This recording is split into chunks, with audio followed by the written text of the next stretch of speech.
I am really excited to share with you today about empowered fundraising because it's made a huge difference to my life.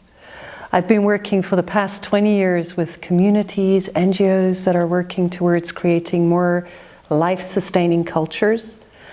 And I've had the privilege of meeting so many people around the world who are doing the most fantastic projects on the ground.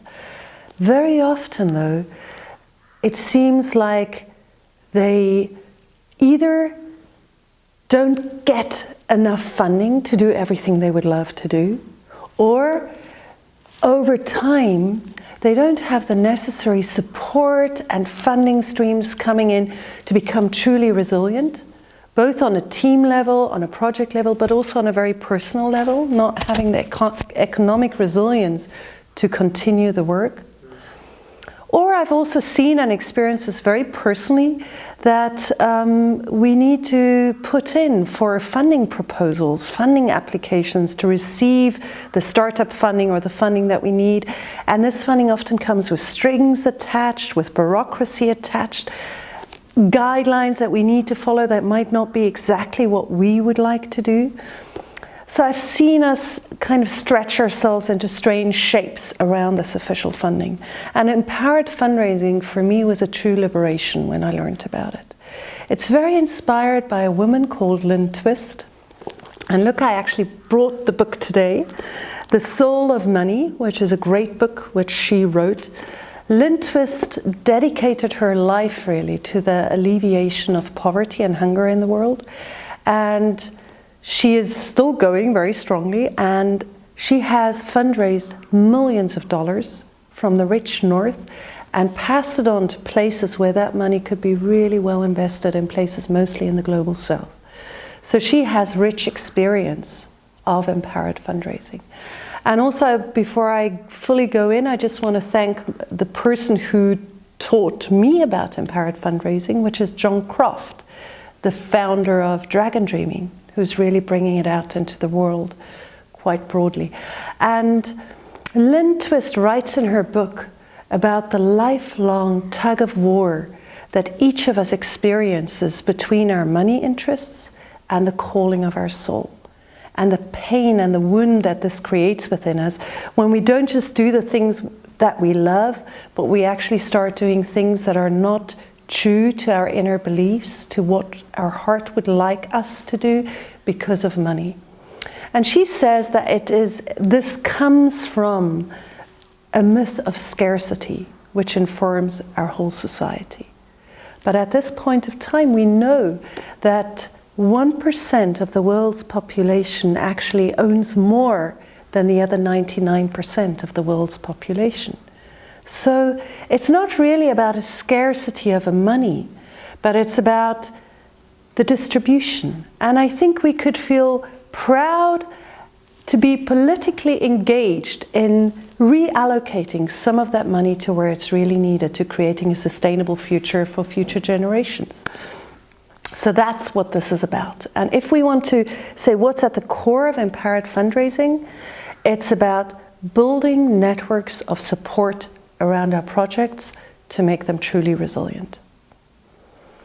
If you want to engage, you will need to shift two beliefs that you very likely have around fundraising. The first one is that we tend to think that the priority in fundraising is around raising money. No, drop that.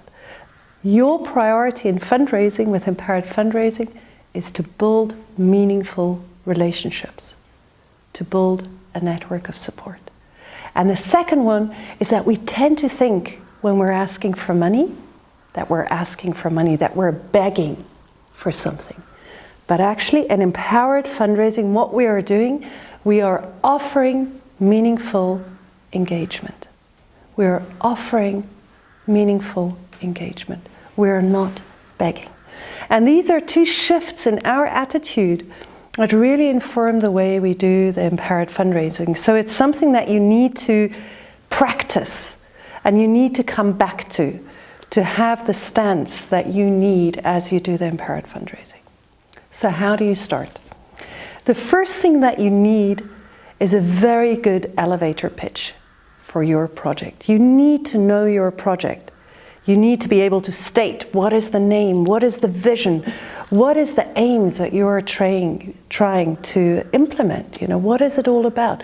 You also need to get to know your budget quite precisely. What sums do you need and what are they for? And what are these sums going to shift for who? So you need to know your project well, and you need to be able to speak about it in a way that inspires others. So practice that. Also, you need to take a step which is sometimes not so obvious for us. You need to give money to your own project. Now, when we create a project, of course, we're giving heaps of energy, heaps of work, all our thoughts. So we often think that that's enough, and in many ways it is. But money is a different currency.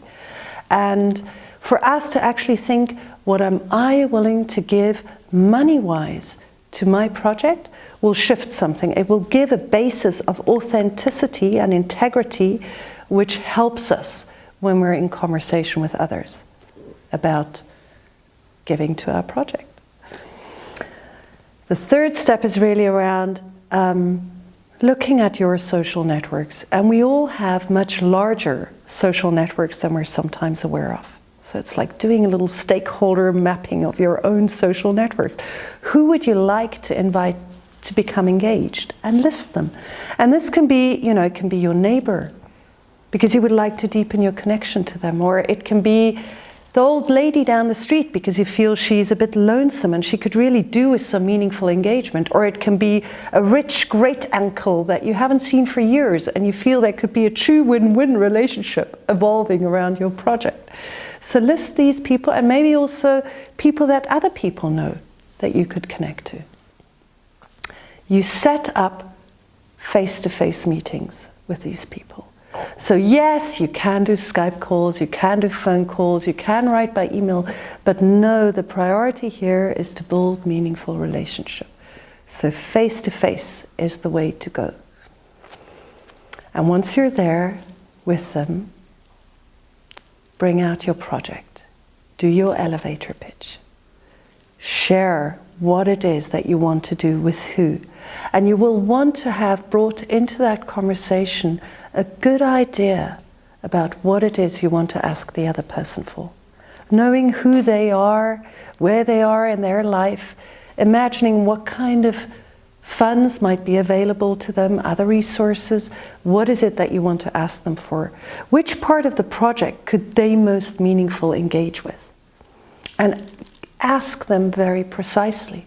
Say, this is what I would like to invite you to become engaged in, and this is the sum of money that I thought to ask you for. So very precise, very clear, name the exact sum.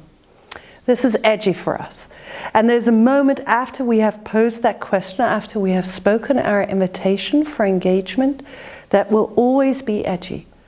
That's a moment where we need to practice holding the space. Do not fill that moment with nervousness, another nervous comment, a small justification. Just hold it and give the other person time to respond. And there'll be a little bit more holding needed now, so more practice for us as empowered fundraisers, because whatever the other person answers, we need to be able to welcome it and hold it. So the other person may say, great, this is fantastic. Actually, I want to give much more. They might say, well, I'd like to contribute. How about this sum? They might say, well, I can't give right now, but maybe in 6 months. Or they might say, no. The no is especially interesting, because the no is often the moment where we go into a sense of failure, this is not happening, and we kind of stop the relationship there because we make ourselves small, we withdraw. Instead of that, have these 3 questions ready. So if you get to know, the first thing you can ask is to say, we're really interested in finding out why some people choose to engage and other people don't. Would you be willing to share a bit more about what brings you to this decision? The second question is, thank you, and would you like to still stay updated about how this project develops? Maybe not to overwhelm them, but to say, we bring out a small newsletter twice a year and I'd love to share this with you. Would you be open to that? And the third question you can bring is, thank you, and do you know any other people that might be interested in this project? And all of those questions will open up further conversations and further possibilities for meaning making. So that's really it. That's the process of empowered fundraising. You want to have a very good system in place of caretaking of your network of support, and my experience is it can make all the difference from feeling that you're holding your project by yourself to actually feeling a whole group of people being deeply engaged in what you're doing. So I invite you to go to our website where you can see links to more resources. Definitely read the book. Go to the Dragon Dreaming website where there's some good materials on this. We also have a further exercise posted on our website. And the main thing of all is try this out in your life around your projects. What is it that you really want to do? And how can you build a network of support around it? And I know often the first step takes courage, but believe me that once you start, it becomes addictive because it's such a beautiful process. Thank you.